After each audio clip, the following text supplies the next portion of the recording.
প্রিয় বন্ধু, আমি বলে গেলাম, যারা তোমরা নিজের মোবাইলের হাতে তুলে দিছ, যারা তোমরা 24 ঘন্টায় এই মোবাইলের উপরে জীবন উৎসর্গ করেছ, এটা তোমাদেরকে শেষ পর্যন্ত জাহান্নামের আগুনে ফেলা পর্যন্ত শান্ত হবে না। এটা তোমাদেরকে শেষ পর্যন্ত জাহান্নামের আগুনে ফেলবে।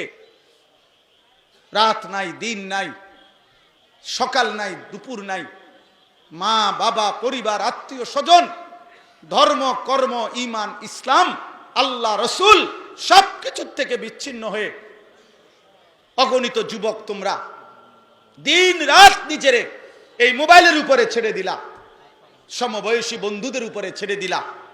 তোমার সমবয়সী বন্ধু 8 ঘন্টা 10 ঘন্টায় যার সাথে চলবার পরেও সেই যে বিকাল 3টা বাজে এই 4টা বন্ধুর লগে বাইর হইলা, তোমার বন্ধু সমবয়সী রাতের 11টা বাজে ঘরে ফিরলা, মাঝখানে 8 ঘন্টা গেছে, 3টা থেকে 11টা, আসরের ওয়াক্ত, মাগরিবের ওয়াক্ত, এশার ওয়াক্ত, 3 ওয়াক্ত নামাজ হইছে, কিন্তু তোমার বন্ধু নামের ওই দুষ্ট একটাবারও তোমারে 1 ওয়াক্ত নামাজের কথা বলল না, বরং একবার নারী, একবার ছবি, একবার গান, একবার বাদ্য, একবার মোবাইল, একবার অসভ্য কথা, অশ্লীলতা, বেহায়াপনা, এই কথাগুলোই বলছে বা মনে করাচ্ছে, এই নিয়েই ব্যস্ত রাখছে।